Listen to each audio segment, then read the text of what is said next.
एक समय की बात है, सुंदरबन के जंगल में टूनी नाम की एक चिड़िया अपनी दो बेटियों निधि चिड़िया और प्रीति चिड़िया के साथ रहती थी।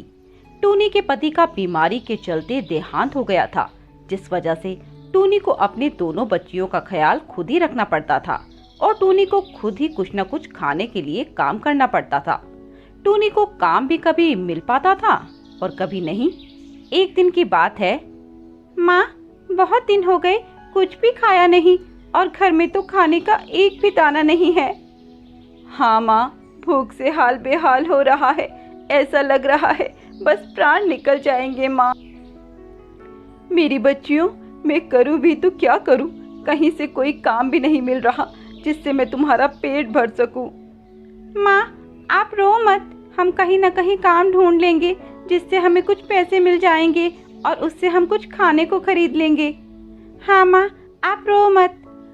मेरी बच्ची, तुम बहुत अच्छी हो, तुम मेरा कितना ख्याल रखती हो। उसके बाद निधि और प्रीति दोनों ही काम देखने के लिए चली जाती हैं। वे बहुत सी जगह पर काम के लिए पूछती हैं, पर उन्हें कोई भी काम नहीं मिल पाता। बाबूजी, कुछ काम मिल जाएगा क्या? नहीं बच्चियों, मेरे पास तुम्हारे लिए कोई काम नहीं है। फिर दोनों निराश होकर अपने घर आ जाती हैं। घर आके वे बहुत रोती हैं। तभी उन दोनों की माँ टूनी चिड़िया वहाँ आ जाती है और उनसे कहती है, बेटा, मुझे पता है कि तुम्हें काम नहीं मिला है और घर में भी राशन नहीं है। मुझे तो बस एक ही रास्ता दिखाई दे रहा है। क्या माँ? भगवान हमें अपने पास बुला ले, बस मुझे अब यही रास्ता नजर आ रहा है। ऐसा कुछ नहीं है माँ, जल्दी ही भगवान हमारे लिए कुछ न कुछ जरूर करेंगे। क्या हुआ माँ, अगर अभी हमारे पास खाने को नहीं है, जल्दी ही भगवान सब कुछ ठीक कर देंगे। हाँ माँ, जल्दी सब कुछ ठीक हो जाएगा, आप चिंता मत करो। ऐसा कहकर सभी भूखे पेट कई दिनों तक काम ढूंढते रहते हैं और फिर एक दिन टूनी की पड़ोस में रह रही कौवी उसके पास आती है और उससे कहती है, बहन, मुझे पता है तुम्हारे हाल इस समय बहुत बुरे चल रहे हैं, इसीलिए मैं तुम्हें कुछ खाने के लिए देना चाहती हूँ। लो, अपनी बच्चियों को खिला देना और तुम भी कुछ खा लेना। और हाँ टूनी, तुम्हारे लिए मैंने एक काम भी देखा है, क्या तुम करोगी? हाँ दीदी, मैं सारे काम करूँगी, चाहे जो भी काम होगा मैं सब करूँगी। बस मेरी बच्चियों का पेट कभी खाली न रहे, उन्हें खाने के लिए खाना मिलता रहे। इससे अच्छी बात और क्या होगी दीदी? तो ठीक है टूनी, मैंने अपने भैया के यहाँ तेरे लिए काम की बात की है। उन्होंने कहा था कि उनका आम का एक बाग है, उस बाग की देखभाल के लिए उन्हें किसी की ज़रूरत है। तुम्हें वहाँ आम के बाग की देखभाल करनी है, बस। तो क्या तुम वहाँ काम करने जाओगी? हाँ दीदी, क्यों नहीं, मैं उस बाग की देखभाल करूँगी। बदले में तुम्हें 2 सोने के सिक्के दे दिया जाया करेंगे। आपका बहुत बहुत शुक्रिया दीदी, आपने हमारे बारे में इतना सोचा।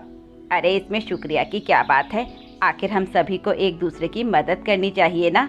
अच्छा ठीक है टूनी, तो कल से ही तुम काम पर जाना शुरू कर देना। हाँ दीदी। ऐसा कहकर कौवी अपने घर चली जाती है और फिर अगले दिन से टूनी आम के बाग की देखभाल के लिए जाना शुरू कर देती है। देखा माँ, मैंने कहा था ना, भगवान एक दिन सब कुछ ठीक कर देंगे। हाँ बेटा, तूने सही कहा था। क्या हुआ माँ, आप अभी भी दुखी हो? अब तो काम मिल गया ना, तो फिर रो क्यों रही हो? बेटा, काम तो मिल गया है, अब तुम्हारी शादी की चिंता लगी रहती है। अभी तो हम अपना 2 समय का भोजन कर लेते हैं।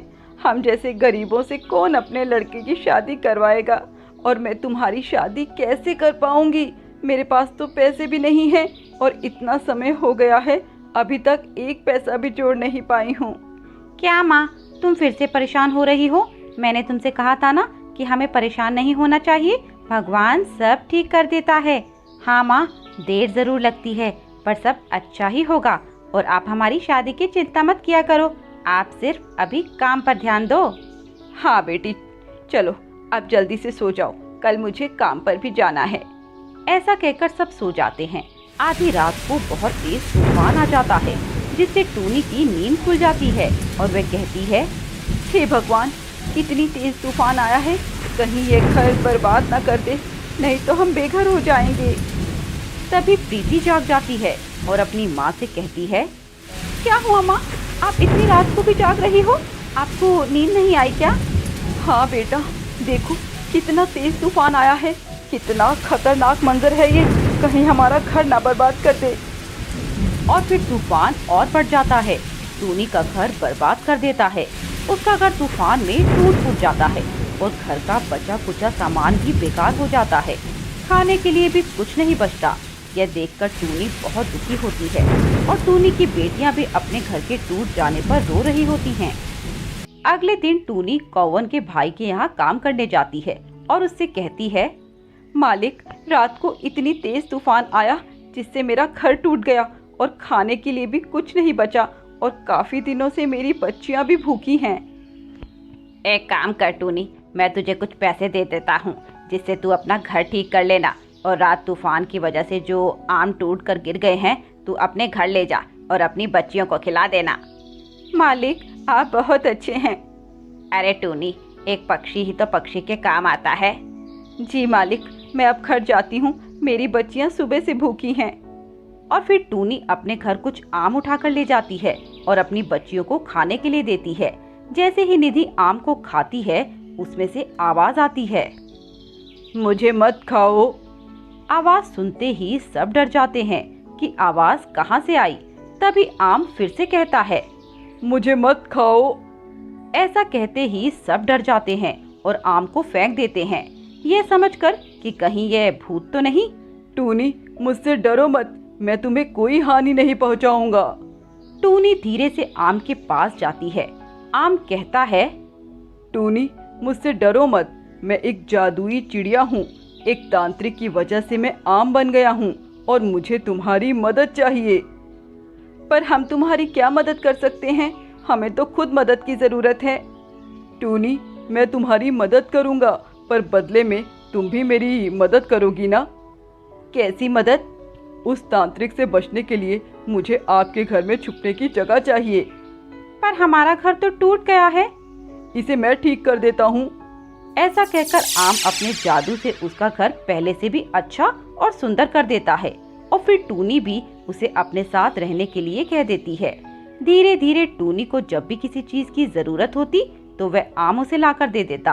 धीरे धीरे टूनी की आर्थिक हालत सुधरने लगती है और फिर वह अपनी बेटियों की शादी भी अच्छे परिवार में कर देती है और फिर टूनी को कभी किसी चीज की कमी नहीं होती।